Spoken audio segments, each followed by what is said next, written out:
झारखंड, झारखंड का जब बात करते हैं तो झारखंड के नाम में छुपा है।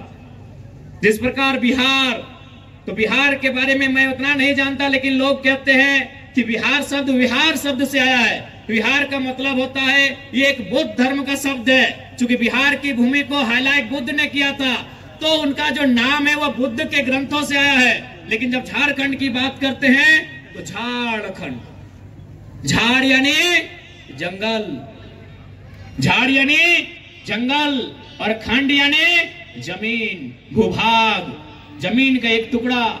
झारखंड की जमीनें हैं, कैसे मिली है?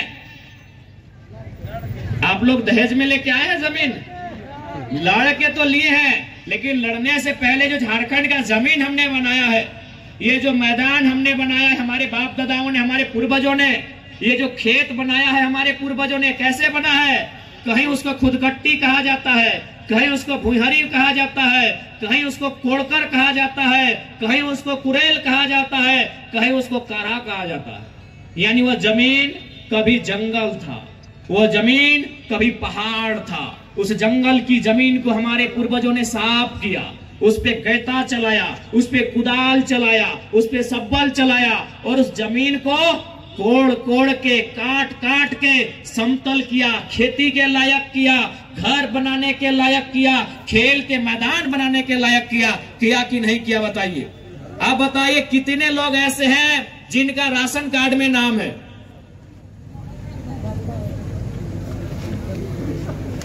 नाम सबे के हताई, लाज शर्म ना हमरो है, हम बताए थे हमारे दादी के नाम से। अब एक बात बताओ, राशन कार्ड के जकर नाम है ओकरा की मिलेला? 5 किलो 4 मिलेला। अब एक बात बताओ, जकर बाप दादा पहाड़ के काट के खेत बनल है, आज ओकर छुआ 5 किलो 4 खातिर लाइन लग गया। सोच कहां से कहां ले आनल थे, जे अपन मेहनत से धान अर्जा है कि नहीं? अच्छा, धान तो सभी ने अर्जा है। धान जब हमने अरज लिए तो देखिए, धान अर्जले बाद बहुत सारा मांगे वाला आदमी हमने द्वार आवा है ने आओ कि ना? हमें धनबाद बोकारो तने बहुत सारा लोग मांगे, गरीब आदमी, कोई पीर फकीर साधु सन्यासी झोला लेके हमने घर द्वार मांगेला हुआ है धान चार। हमरा समझ में आवा है ना कि आज से 10 साल पहले, आज से 15 साल पहले हमार माई, हमार मौसी, हमार काकी, जेठी, हमार दादी 10 किलो अनाज महीना दिन में दान कर दे। महीना दिन में 10 किलो अनाज दान कर दे गरीब के। आज हमने 5 किलो चोरा खातिर लाइन लग गया। सोच ले कहां से कहां गए। ये आदिवासी संस्कृति के पहचान ना हो। आदिवासी यानी किसी पे आश्रित नहीं रहना। आदिवासी आश्रित नहीं रहना, उसी को आदिवासी कहते हैं। आदिवासी एक ही व्यक्ति पे आश्रित रहता है, वह व्यक्ति नहीं, वो प्रकृति होता है। आदिवासी किसी पे आश्रित नहीं रहता है, वो प्रकृति पे आश्रित रहता है। प्रकृति ने उसे दिया है, नदी भी दिया है, नाला भी दिया है, पहाड़ भी दिया है, जंगल भी दिया है, और वही जंगल आदिवासी का घर है। लेकिन आज सरकारों ने इतना तोड़ा, इतना झकझोड़ा, इतना मड़ोड़ा कि आज हम 5 किलो 4 के लिए आश्रित हो गए हैं। आज हम 1000 रुपए महीना के लिए आश्रित हो गए हैं। ए दीदी लोग एक बात सुन लीजिए, आज तो 5 किलो 4 के लिए आश्रित हुए हैं ना, आज तो महीना में 1000 रुपए के लिए मैया सम्मान आश्रित हुए हैं ना। यदि आज हम लोग अपना अधिकार को नहीं समझें तो 20 साल बाद जो हमारी नई पीढ़ी आएगी ना, वो 200 रुपया और आधा किलो 4 के लिए आश्रित हो जाएगी। वो आधा किलो 4 और महीना में 200 रुपया सरकार देगी ना, आश्रित हो जाएगी। और ये आदिवासी का अर्थ नहीं होता है। आदिवासी यानी आश्रित नहीं होना। आदिवासी यानी जंगल से, प्रकृति से सीधा संबंध रखना। जंगल से जो मिले, मिट्टी को काट के, जंगल को साफ करके, पहाड़ को काट के खेत बना देना, उस खेत में धान उगा देना, उसे आदिवासी कहते हैं। और आज हम लोग 5 किलो 4 के लिए कोटा का लाइन में लगा दिया है। इतना इन लोग लाचार और बेबस हम लोग को किया। इसलिए यदि हम लोग सरकार में आते हैं तो सबसे पहले स्वशासन व्यवस्था को मजबूत करेंगे, आदिवासियों की जमीनों को सुरक्षित करेंगे, उन्हें स्वरोजगार से जोड़ने के लिए प्रोत्साहित करेंगे। और सबसे महत्वपूर्ण बात जो झारखंड के लोगों ने अब तक नजर ही नहीं गड़ाई है, हम लोग नजर गड़ाते हैं नौकरियों में। पुलिस की बहाली हो, हम नजर लगाते हैं कि पुलिस की बहाली है, तैयारी करना है, क्लर्क की बहाली है, तैयारी करना है, होमगार्ड की बहाली है, चपरासी की बहाली है, तैयारी करना है, टीचर की बहाली है, तैयारी करना है। लेकिन आपको मालूम होना चाहिए वहां उतना पैसा नहीं है जितना पैसा एजेंसी और ठेकेदारी में है, वहां झारखंडी शून्य है। आज तक किसी सरकार ने इस मुद्दे को नहीं उठाया। 24 साल के इतिहास में 29 साल का लड़का इस मुद्दे को उठा रहा है। आपके हर एक गांव में जो भी सरकारी मकान है, ये पंचायत भवन है क्या, हरा रंग वाला, और विवाह मंडप है, कोई भी सरकारी, अरे विवाह मंडप रहे, कोई भी सरकारी भवन रहे, वहां कोई ना कोई एजेंसी काम करती है। जैसे उसका रंग करना है तो कोई एजेंसी ठेका लेती है। रांची जिला में एक एजेंसी ने ठेका लिया, सारे पंचायत भवन को रंग करना है। रांची जिला में एक एजेंसी ने ठेका लिया कि सारे पंचायत भवन में हमको पंखा लगाना है और वायरिंग का काम देखना है। रांची जिला में एक एजेंसी ने ठेका लिया कि हमको पाइपलाइन लगाना है, पानी की व्यवस्था करना है, हमको पानी की टंकी की व्यवस्था करना है। हमको लगता है केवल एक पंचायत भवन में 4-5 एजेंसी काम करती है और एक एजेंसी का बचत लाखों नहीं करोड़ों रुपए होता है। और आज तक कोई नौजवान झारखंड का आदमी वहां तक सोचा ही नहीं है। वो क्या सोचा कि किसी तरह पुलिस बन जाए, किसी तरह दरोगा बन जाए, किसी तरह हवलदार बन जाए। ठेकेदार बनने का सोचा ही नहीं है, एजेंसी का मालिक बनने का सोचा ही नहीं है, कॉन्ट्रैक्टर बनने का सोचा ही नहीं है। सारा पैसा वही है। अब आपको बताते हैं, आपके गांव में या आपके पंचायत में या आपके प्रखंड में स्कूल तो होगा, हाई स्कूल होगा, +2 स्कूल है कि नहीं है? वहां प्रिंसिपल है, वो सरकारी है। फिजिक्स का मास्टर कौन होता है? वो सरकारी है। इंग्लिश का टीचर सरकारी है। लेकिन आपको मालूम होना चाहिए टीटी का टीचर सरकारी नहीं है, आईटी का टीचर सरकारी नहीं है, खेल टीचर सरकारी नहीं है। मालूम है कि नहीं है आपको? इधर टीटी का टीचर है कि नहीं स्कूल में, आईटी का टीचर है कि नहीं स्कूल में, खेल टीचर है कि नहीं स्कूल में? वो सरकारी नहीं होता है। वो कहां से आता है? एग्जाम दे के भी नहीं आता है, वो परीक्षा लिख के नहीं आता है। वो कहां से आता है? वो एजेंसी के थ्रू आता है। वो एजेंसी झारखंड की नहीं है। यानी आप सोच नहीं सकते हैं इतनी एजेंसी झारखंड में है। यानी पैसा एजेंसी में है, पैसा कॉन्ट्रैक्ट में है, पैसा टेंडर में है, पैसा ठेकेदारी में है। और हम लोग पहरेदारी की नौकरी के लिए जी जान कर देते हैं। असल में झारखंड को इसीलिए हम लोग समझ नहीं पाए कि झारखंड खोखला कैसे हुआ। कोई नहीं जान पाया कि झारखंड खोखला कैसे हुआ। अरे आज उस विषय को समझाने आए हैं। क्योंकि हम कोलियरी में रहते हैं, भली भांति जानते हैं।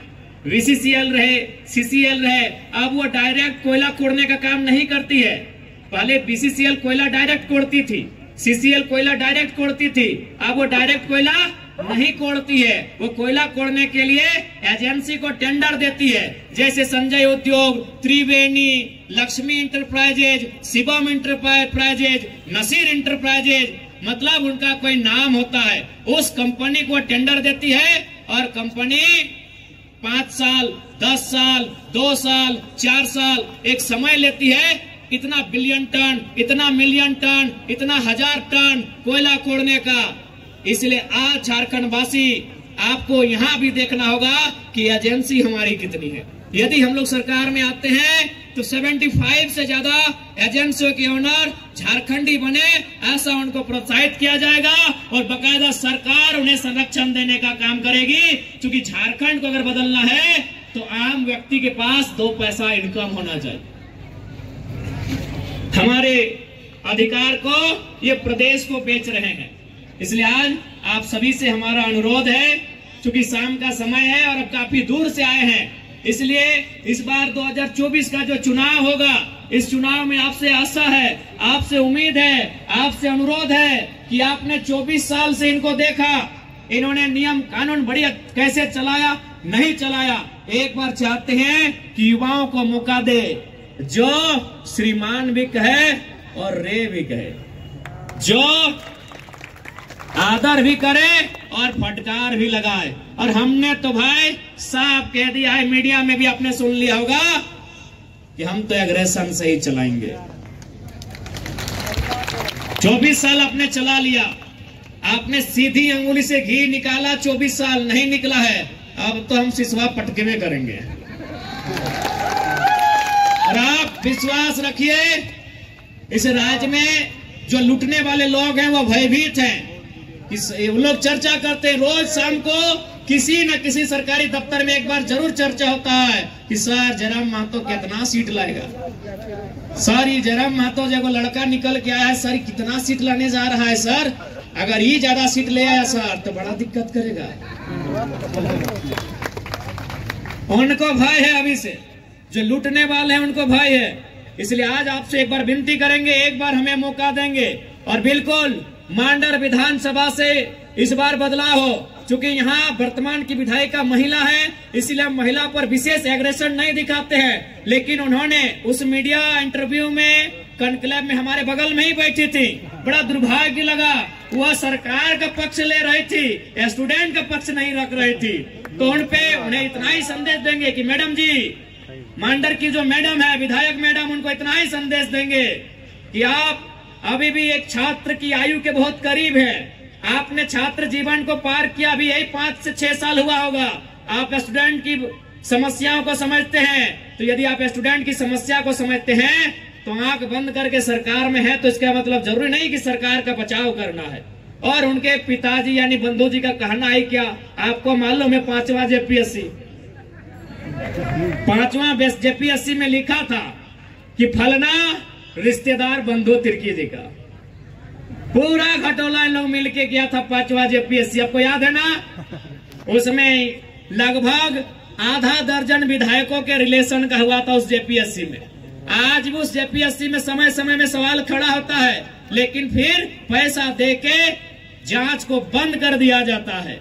इसलिए ये तो मानना होगा बंधु जी भी अपने परिवार के बाहर नहीं सोचते हैं। इसलिए अब मांडर का नेतृत्व हम चाहेंगे। इस बार हमारे प्रत्याशी, आज उसकी सार्वजनिक मंच पे ये घोषणा होती है, श्री गुना भगत जी मांडर के प्रत्याशी होंगे। आदिवासी शेर श्री गुना भगत मांडर विधानसभा से झारखंड लोकतांत्रिक क्रांतिकारी मोर्चा का नेतृत्व करेंगे। और आप तमाम माताओं से, बहनों से, आप तमाम नौजवान साथियों से, आप तमाम अभिभावकों से, आप तमाम जनता जनार्दन से मैं ये अपील करता हूं, मैं ये विनती करता हूं कि आप केची छाप श्री गुना भगत जी को मजबूती करेंगे, ताकि हम लोग रांची से झारखंड को मजबूत करने का काम करेंगे। और हमें पूरा आशा है, हमें पूरा विश्वास है, हमें पूरा भरोसा है कि गुना भगत जी आपकी सोच से 100 गुना बढ़ के आपकी सेवा करेंगे। हम गुना जी से यह अपेक्षा रखते हैं, गुना जी 100 गुना बढ़ के आपकी सेवा करेंगे। हम ये इनसे अपेक्षा रखते हैं, इनके नाम में भगत भी लगा है, एक भक्त बन के आपकी सेवा करेंगे। हम इनसे अपेक्षा करते हैं। इसलिए तमाम आज इस मैदान में उपस्थित हमारे अभिभावक, हमारी माताएं बहनें, हमारे नौजवान, किस बार झारखंड लोकतांत्रिक क्रांतिकारी मोर्चा के तमाम प्रत्याशी हमारे साथ सिल्ली, माफ कीजिएगा, तमाड़ विधानसभा की हमारी बड़ी बहन दमयंती मुंडा जी आई हैं। वो तमाड़ विधानसभा से झारखंड लोकतांत्रिक क्रांतिकारी मोर्चा का नेतृत्व करने जा रही हैं। हम दोनों प्रत्याशियों को बधाई देना चाहेंगे, दोनों को शुभकामना देना चाहेंगे और दोनों से अपेक्षा रखेंगे कि किसी भी हाल में जनता के विश्वास का, जनता की उम्मीदों का, जनता के भरोसे का मान सम्मान रखना है। मैं उनसे अपेक्षा रखता हूं, मैं उनसे आशा करता हूं